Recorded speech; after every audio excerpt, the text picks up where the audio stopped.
అధికార పార్టీలో మంచి గిరాకీ ఉంది.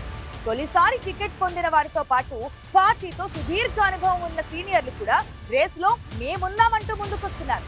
ఉత్తరాంధ్రలో కీలకమైన ఆ జిల్లా సారథ్య బాధ్యతలు ఎవరికివ్వబోతోంది అధిష్టానం? ఆ పోస్ట్ కోసం అంతగా ఆరాట పడుతున్న ఆ నేతలెవరు? What's the story?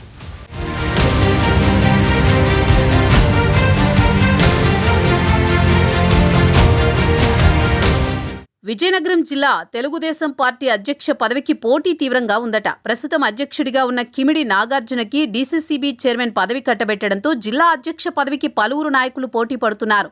ఇప్పటికిప్పుడు నాగార్జునని మార్చబోరని, ప్రస్తుతానికి ఆయన్నే కొనసాగిస్తారనే వాదన కూడా వినిపిస్తోంది. నాగార్జున గత ఎన్నికల్లో చీపురుపల్లి టికెట్ ఆశించి భంగపడ్డా అధ్యక్షుడి హోదాలో పార్టీ అభ్యర్థుల విజయంలో కీలకంగా వ్యవహరించడంతో అధిష్టానం కూడా ఆయన యువ నాయకత్వంపై నమ్మకంతో ఉందంటున్నారు. కిమిడి నాగార్జున స్థానంలో ఎవరనే విషయంలో పార్టీ హైకమాండ్ ఇంకా ఎలాంటి నిర్ణయం తీసుకోకపోవడానికి ఆశావహుల సంఖ్య పెరగడమే కారణమన్న వాదన కూడా ఉంది. గజపతి నగరం మాజీ ఎమ్మెల్యే, ప్రస్తుతం మంత్రి కొండపల్లి శ్రీనివాస్ బాబాయ్ అయిన కొండపల్లి అప్పలనాయుడు ఎప్పటినుంచో టికెట్ ఆశిస్తూ పార్టీ కోసం పనిచేస్తున్న కరణం శివరామకృష్ణ పార్టీ అధ్యక్ష పదవి కోసం పోటీ పడుతున్నారు. బొబ్బిలికి ఎమ్మెల్యే బేబీ నాయన, లేకుంటే ఆయన అన్న సుజయకృష్ణ రంగారావుకు ఇవ్వాలనే డిమాండ్ కూడా కేడర్ నుంచి ఉండడంతో ప్రస్తుతానికి అధిష్టానం ఈ అంశాన్ని కాస్త పక్కన పెడుతోందనే ప్రచారం జరుగుతోంది.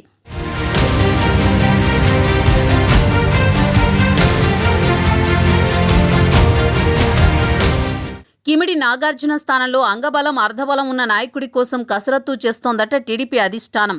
ఈ క్రమంలోనే బొబ్బిలి రాజకుటుంబానికి చెందిన బేబీ నాయన అయితే ఎలా ఉంటుందనే అంశంపై పార్టీ నాయకత్వం మల్లగులాలు పడుతోందట. విజయనగరం జిల్లాలో బొత్సాకి, చిన్న శ్రీనుకి ఆ స్థాయిలో కౌంటర్ ఇవ్వాలంటే మిగిలిన వారి వల్ల కాదనే అభిప్రాయంతో ఉన్నారట పార్టీ పెద్దలు.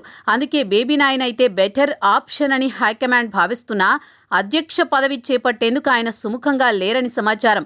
మంత్రివర్గ పునర్వ్యవస్థీకరణ అంటూ జరిగితే తనకు అవకాశం ఇస్తారనే నమ్మకంతోనే బేబీ నాయన జిల్లా పగ్గాలు తీసుకునేందుకు సుముఖంగా లేరని చెప్పుకుంటున్నారు. విజయనగరం జిల్లా టీడీపీ అధ్యక్ష పదవిపై జరుగుతున్న చర్చలో మంత్రి కొండపల్లి శ్రీనివాస్ కూడా ఎంటర్ అయ్యారు.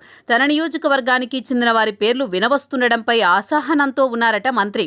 గత ఎన్నికల్లో పార్టీ కోసం పని చెయ్యని నాయకులకు ఎలా ఇస్తారని మంత్రివర్గం అంటోంది. ఇన్ని ఈక్వేషన్స్, భిన్న అభిప్రాయాలు ఉండడంతో ప్రస్తుతం మార్పు అంశాన్ని పక్కనబెట్టి నాగార్జుననే మరికొన్నాళ్లు కొనసాగించాలనే ఆలోచనలో ఉందట టీడీపీ అధిష్టానం. ఇవాళ కాకపోతే రేపైనా విజయనగరం టీడీపీ పగ్గాలు ఎవరందుకుంటారో చూడాలి మరి.